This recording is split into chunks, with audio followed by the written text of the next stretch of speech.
catch us flat-footed, as did COVID-19.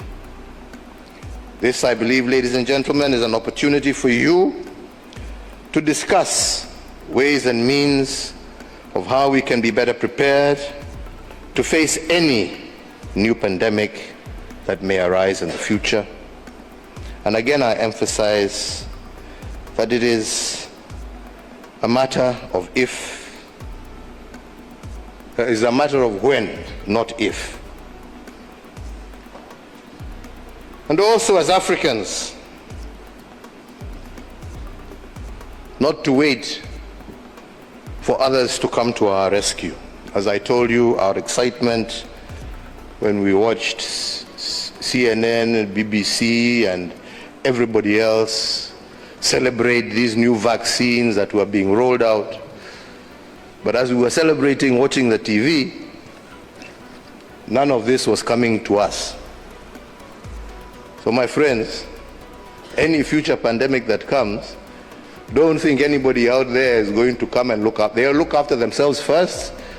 Then if there's any surplus, bas mutapatiwa ile mabaki mebaki, mujisaidie ile kidogo kidogo tu, mtupiwe tu mkule huko kando, hata mutapatiwa bure, kwa sababu sasa at that time hakuna shida, wamejitengeneza, nyinyi sasa shauri yenu. So you have to actually see how we ourselves are at the center of the discussion of any future pandemic that may occur, and how we as Africans are going to be prepared with our own resources, with our own vaccines, with our own research, with our own academia, with our own private sectors, to prepare ourselves to face any future challenges. And let me conclude by saying that whether we like it or not, funding for this has to come from ourselves.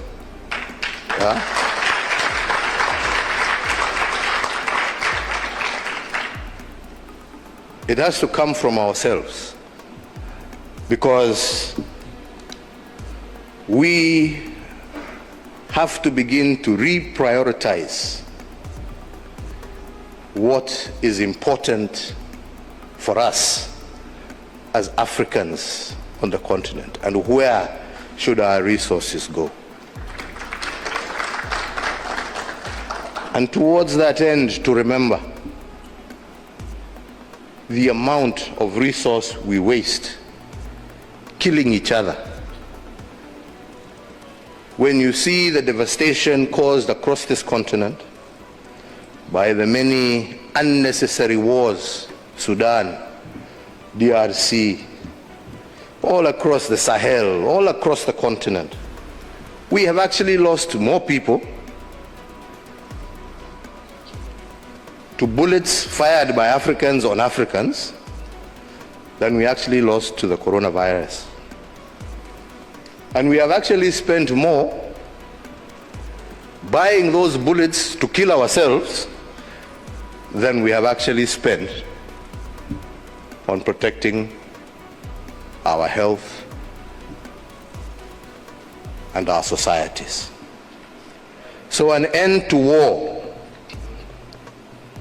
and a collaboration towards putting an end to these conflicts and being able to repurpose our resources to where they shall have the greatest impact on our population shall remain the biggest and most critical agenda for the African continent. Let us be ready and let us be prepared. Let us be self-reliant by ensuring that we deal with the challenges that we have in order for us to be able to free resources for where they are most needed. I saw some people the other day crying, oh, I don't know, Trump has removed money. He said he's not giving us any more money. Watu wanalia. Why are you crying? It's not your government, it's not your country.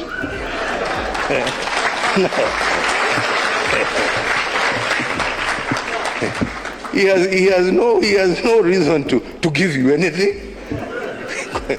I mean, you don't pay taxes in America. He is appealing to his people. Shauri yenu bana. This is a wake-up call for you to say, okay, what are we going to do to help ourselves?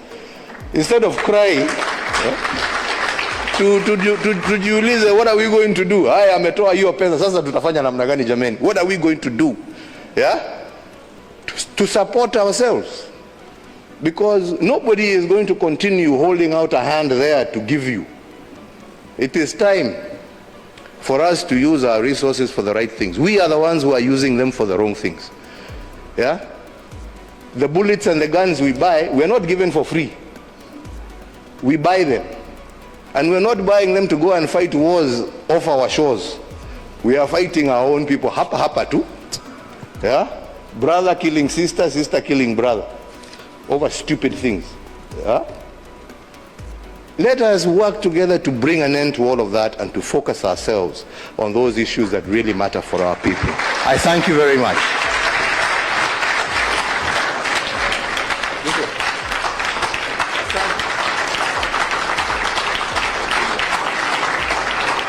Thank you very much, Your Excellency. A round of applause. I'll request you to please be on stage. Allow me, sir, to welcome you back on stage for a group photo, really quick. Allow me to invite Dr. Nzai. Really happy for your presentation on the bit about communication and the bit about the conversation from the military. So allow me to also have General Motete on standby, Madam Kanzenden as well on standby. Let me have the representation from the Africa CDC, the country director as well, WHO. Let me have on standby the University of Nebraska, just be on standby here. The first photo, ladies and gentlemen, will be that of the Cabinet Secretary, Dr. Nzai, the Africa CDC and the World Health Organization. Really quick. Africa CDC and World Health Organization, University of Nebraska on standby, please.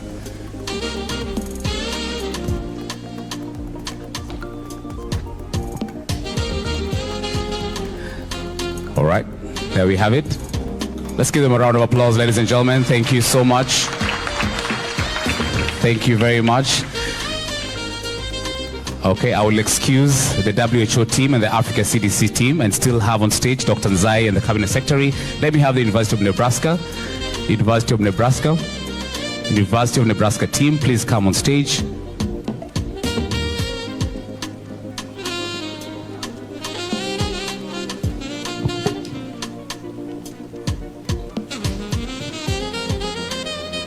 University of Nebraska, thank you very much.